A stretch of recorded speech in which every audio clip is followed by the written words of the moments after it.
You guys, remember that I predicted it in my previous review that this whole calling artist was going to flop on Yomi's side, but I didn't even think about it in any way that was going to be Bayo that will flop his plans. Like, what exactly did Yomi do to this Bayo and their father? I just want to get it because I don't understand why this Bayo boy is pissing me off real time. Like, I want to slap him. Like, look at my Yomi, he's going through a whole lot, you guys. I am so mad. Like, what exactly is happening? What exactly is the problem? Why is this Bayo hell-bent on just ruining this guy plus the father? Why is it? I don't know what.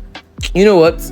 Hey guys, welcome and welcome back to my channel. It's another review. It's another day for us to talk about A Heart on the Line. And today, guys, we are reviewing episode 5 and expectations for episode 6. I know that when we watched episode 5, a lot of people had comments that, oh, this episode did not exactly add to the story. People have been ranting in the comment section saying it's too short, saying Blue TV has to do better, the directors have to do better. But I think we just need to realize that they've already pre-recorded these things and they're just uploading them as they planned already.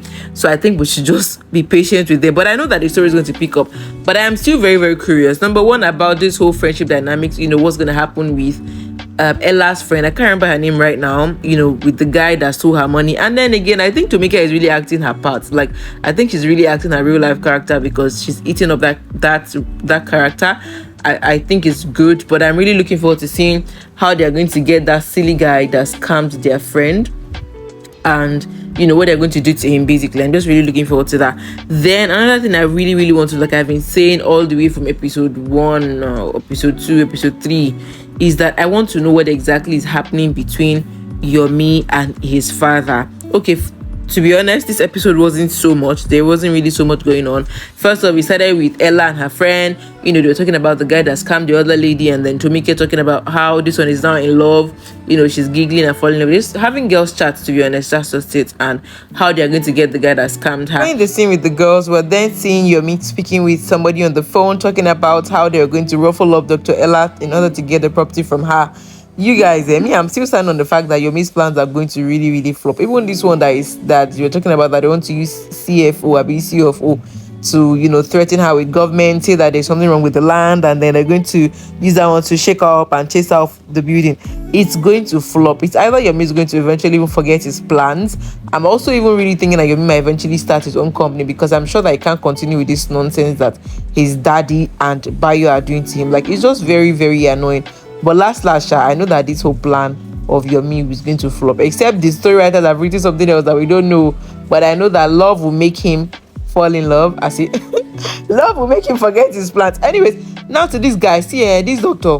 I feel like that genuinely likes Dr. Ella. And, it's giving all those stories where there's a guy that genuinely likes somebody and, just really has affection for her, wants to help her. Although we're not sure yet because he has not come out to say anything. But then there's another guy who is the rich bubble and is getting her attention. That's what I'm seeing in the case of this Dr. Ella and this guy, this her colleague at the hospital. And this madam, where did she come from that she's trying to form waiting? I don't know, why are you here when you have patients waiting for you? Mama, come out there. She's not going to have some chit chat.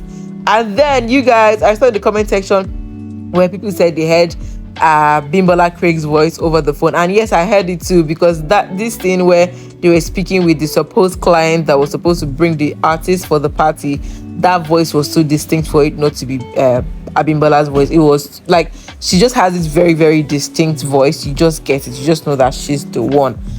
You just get it. We the skinny girls in transit fans, girlies, we know Abimbola's voice. So it was just very, very obvious that she was the one on the phone. And then to the ultimate party scene, you guys, first off, let's appreciate Richard Caleb's. That man is a very, very fine man, and I absolutely love the suit that I was wearing here, but we're going to get back to that. So we get to the party scene, and the mother is happy.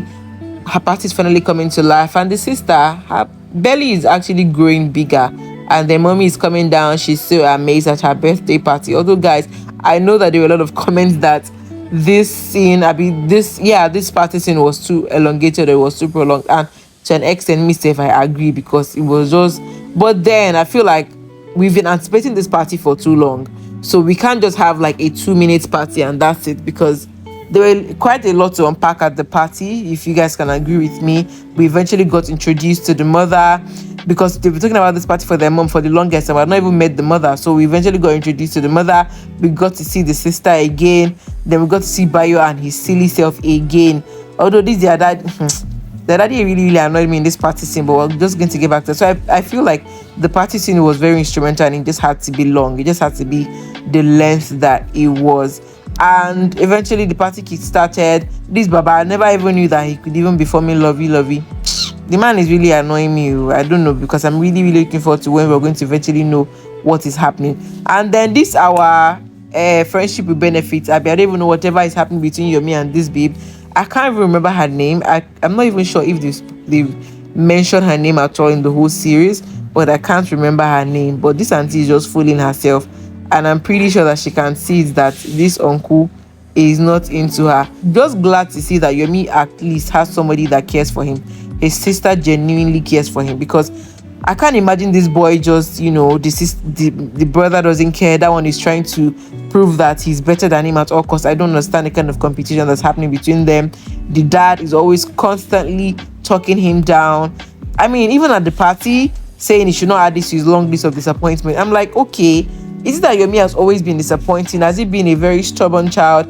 Is it that at some point in his life was very prodigal, or he was very stubborn and very rough? Maybe eventually became a better person and they're still using that old eyes to look at him? Because I don't understand. This man seems like he's doing his best, making effort, trying to ensure that things are great at the company, trying to show that he can run the business. But then the father still keeps trying to find a way to talk him down, still keeps trying to find a way to just say nonsense about him. Eventually, our lady of the night finally arrives with her best girls. I mean, you guys, look at Dr. Ella now. I must say that Dr. Ella cleans up really nice. Look at that hair, look at that outfit. Even her girls, they really came correct. And if people, like I said before, Tomike is just acting her real life. That's what I see. And for that reason, I feel like she's easing up into this role effortlessly. I think it's really good to see, because all of that series I used to see her in, I don't used to feel her acting like that. Oh boy, this one at least, I can say that she's doing a good job. And then Ella also eventually met her man. Okay, not our man to be, right? Because our ship is already sailing.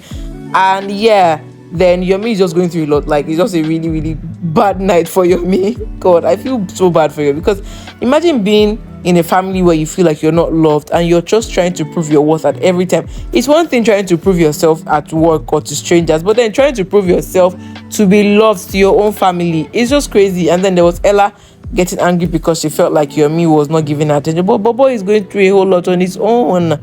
You guys, Yomi is just going through a whole lot of things. And then this thing when the sister and Dr. Ella met, I like that scene because I know how the sister really likes Ella. And then the sister is already suspecting something going on between Yomi and Ella.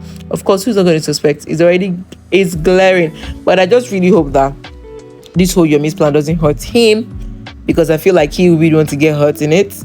And then I saw a comment where he said the lover is the antagonist. I'm not sure, because I feel like this script is going to flip at some point. But then this episode, though, it was just centered around Yomi and all the trials and tribulations he's going through. Imagine having to struggle. Even this thing feels very unprofessional to me, because why did Waje's agency lie that she had a family emergency?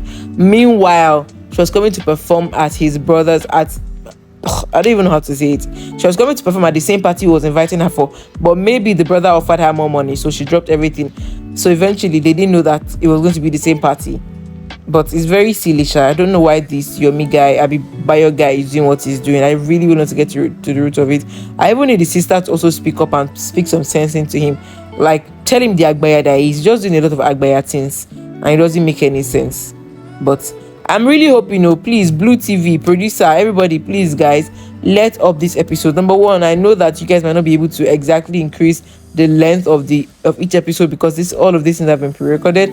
I get that, but please let the next episode let it be very key to this series. Let us see what's happening, because we've not really gotten something to really grip from episode 1. Yes, we know that Yomi is trying to get a property and all that, trying to bait Dr. Ella to give him her property, but then we've not really found out what the whole series is about. There are a lot of questions, so please let's start answering those questions. Yeah guys, that's it for this reaction video. Let me know what you guys think. Drop a comment, be sure to subscribe, and I'll see you next time. Bye.